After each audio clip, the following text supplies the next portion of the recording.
Hi, this is how to replace a fuel filter on a 2013 Mercedes-Benz Sprinter 2500 170 wheelbase. So if you have one of these, particularly the 2013 model, you'll notice that the engines are all a little bit different. Things are in different places. I've obviously pulled this one apart a little bit to make this easier. And the trick with the 2013 is that it's not quite like the 2012 or the 2014. It's a little bit different. And there's at least 5 different fuel filters that could fit on this vehicle. So just figuring out which fuel filter you have is the first real challenge, and the only way to do that is to find the fuel filter, which is way down there. So a little bit of a problem just trying to reach it. So let's start with getting to the fuel filter. So first things first, you're going to need a flat-headed screwdriver to take this bit, take this bit off. So flat-headed screwdriver right here, just loosen that up and then it just pulls off, no big deal. There's an electrical cable here, which is down here, right? So it's actually 2. These are pretty straightforward. It's just your typical, you push somewhere and then kind of wiggle it out of place. Same thing with this one. Just push and wiggle, pop those off, no big deal. Then you gotta come over here and you gotta pull this thing off. What you do is this bottom part down here is nice and loose and you can just pull it up. You do have to muscle this a little bit because it does stick, but if you look at it, really this is all that it is. There's 3 of them, right? As you go around, 1, 2, 3, that's really what's holding it in place. So if you just kind of, tilt it onto an angle a little bit, like so, and then just kind of pull it up and out, it'll pull out. So not too big of a deal. We'll just set this down. So you pull that out. This bit in here, when you pulled it out, there's one on the bottom and one on the top. You can see my finger sticking through the white part down there. And so that part, I just kind of muscled it out of place. You don't have to though, because you do have to pull this whole thing out of the way. So if you wanted to leave that in there, you could. So that would be okay. There was also where is it? It's hiding under here. The electrical here, which goes to the battery, so a little bit of high voltage. But effectively what you do is, while this is sitting in there, you just reach under, and there's a little thing under there that, as you can see, it's right here. Yep. And so you just push it, right? So you take your finger and push it that way. And when you do that, the rest of it releases and just pulls up out of the top. So you pull it out of the top, shuffle it off to the side. Oh, this wind is just enough to catch this thing. All right, we'll just leave it in the engine here for now. All right, so where were we? The electrical. So yeah, push with your finger, probably long finger, middle finger, push, and then with the rest of your fingers, just pull the rest of it up and out of place. Set it off to the side, because we're basically done with that for now. All right, off to the side. And then you've got this thing. Okay, so you got the big component here. Big component here, so it's caught here and here. And effectively what you do is just put your hand underneath and pull up. As you can see, that is basically what's holding it in place right there. It's just a little knob. The rest of this is a soft rubber in here where my pinky is. Soft rubber, and so you just pull up and through, no problem. And then the rest of it, it's just sitting, so you can just pull it out, and out it comes. And then we'll set this down. Hopefully it's heavy enough that it doesn't blow away in the wind. Okay, so let's take a look at these wires here.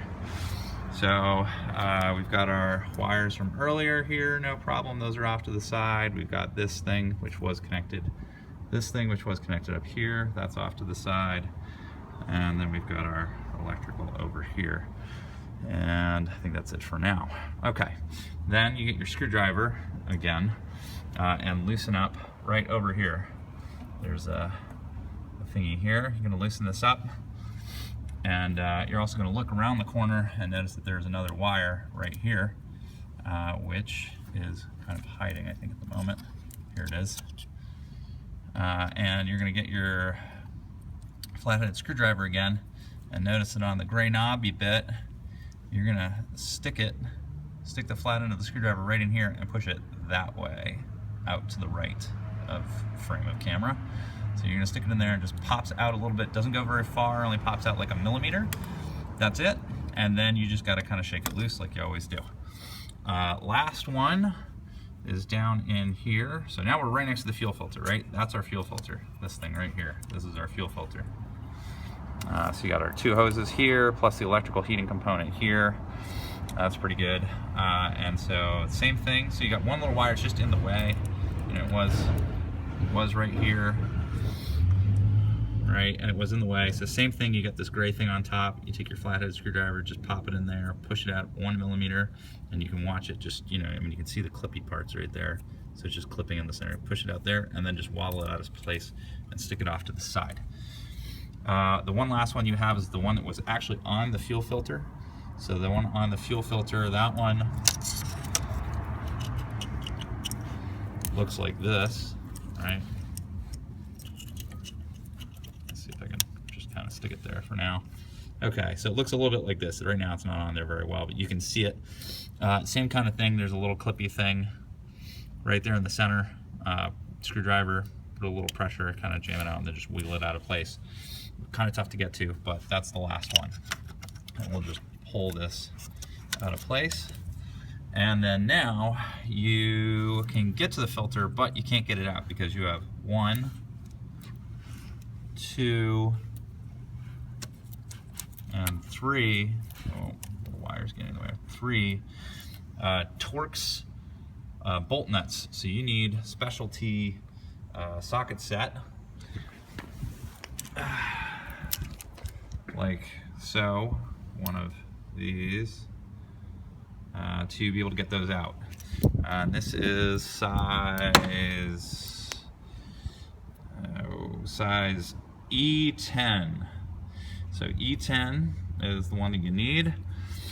And so you take your E10 and you get in there. Now notice I've also got elongators. I've got 2 of them that are approximately 3 to 4 inches each, and I did need to use all of them. I needed to use the short one over here, the back one, short one on the back one, need to use the medium one on the one kind of closest to me on the left here, and I needed to use the long one on the one over here.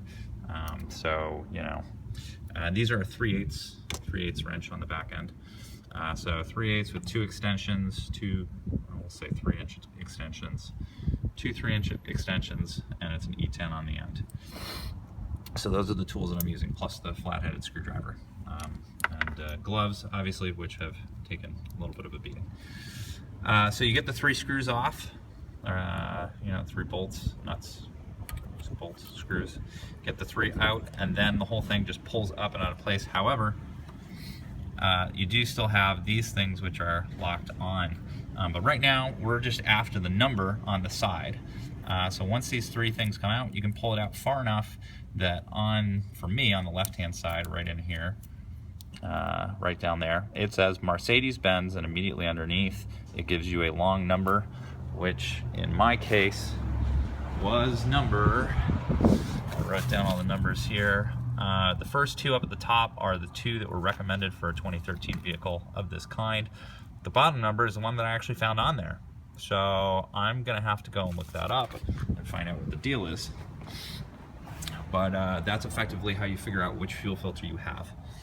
And once you do that, you can order the parts somewhere. Not sure where yet, but I'll find out. And that's it. So that's it for now. This is identifying your fuel filter, and then maybe I'll do a different video for actually replacing it. All right, good luck.